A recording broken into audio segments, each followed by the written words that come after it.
Okay, so I came up with this thought sitting here the last few minutes. Been kind of thinking about it ever since the other day. But anyway,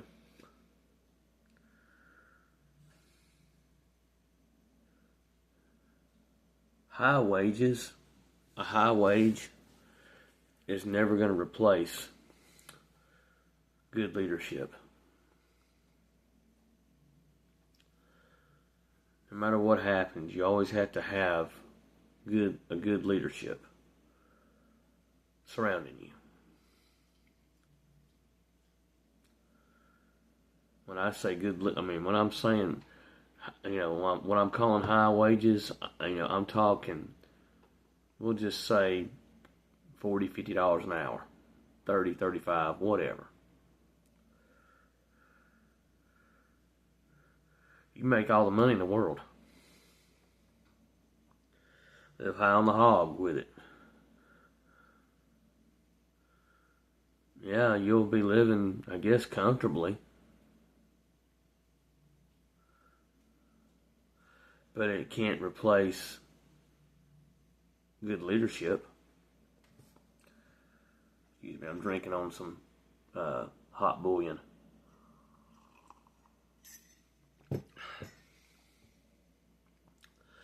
And what I'm referring to in good with a good leadership, a good leader doesn't bark at their people. They don't just give direction. A good leader not only guides, they also listen to their people and try to help them get through whatever struggles they're dealing with. Mainly on the job struggles, unless they want to share personal struggles. But a good leader is always there for their people. I'd much rather have a low wage and a good leader than have a high wage and a sorry ass leader.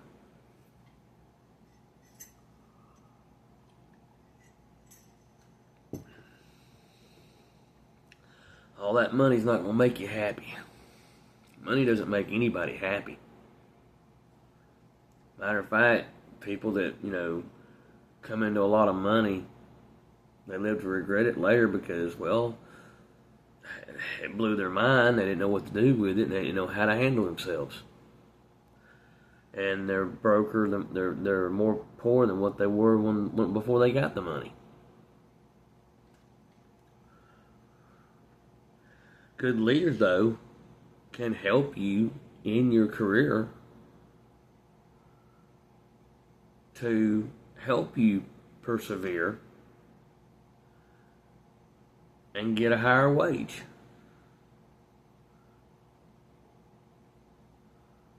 So,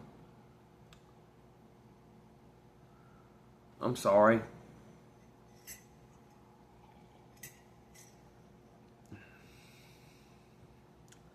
You will never convince me that you can replace good leadership with high wages. Never. Because if that's the case, that means you love money too much. And that's a sin. That means you're greedy. And that's a sin.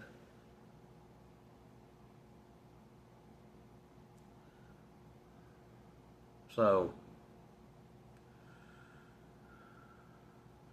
that's why sometimes the grass ain't always greener, but it can be better. It could be better maintained than your current grass.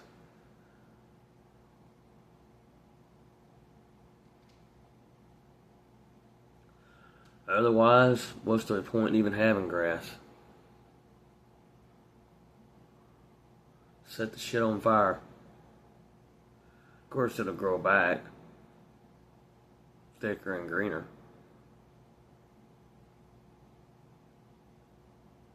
Maybe. Maybe not.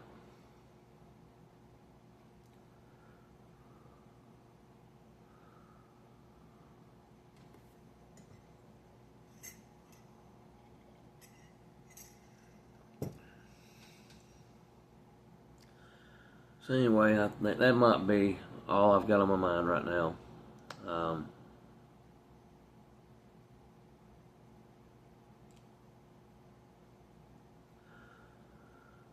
This will probably be this. Let me see. I'm trying to think if I can come up with anything else while I'm doing this. I think the point was pretty well clearly made. You know, there's not much more you can say about that topic.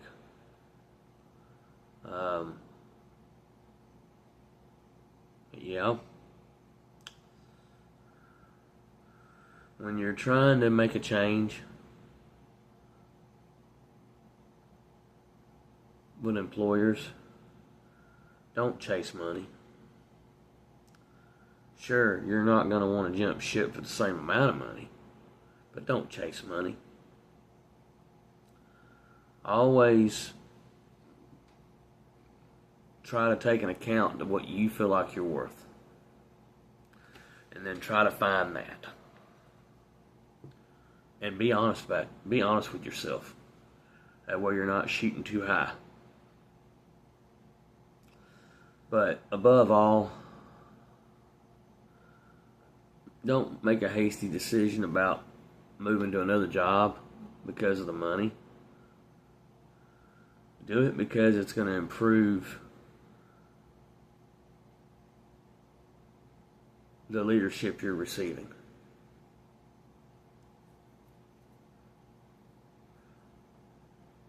Which you have every right in a job interview.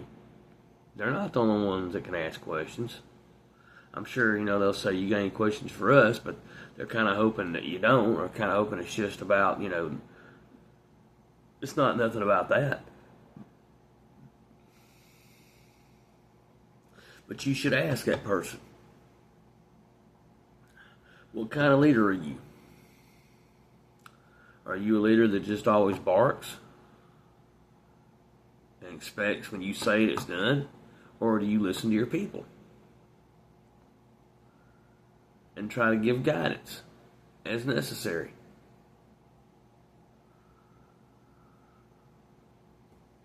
What you should ask them.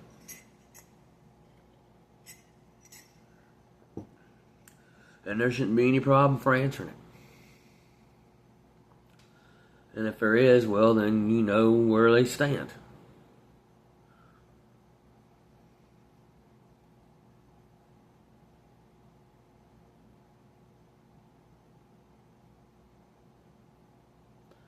So there you go.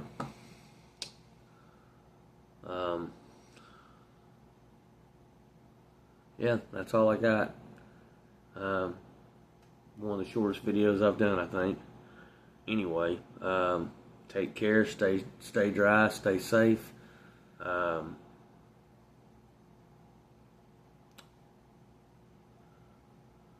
Learn to be that good leader. You don't have to have a leader role to be a good leader. But you yourself should learn what it takes to be a good leader. That way you know what to look for with a good leader. And then that way you know what you see when it comes to a bad leader. Anyway, I'm going to get off. See you guys later. Take care.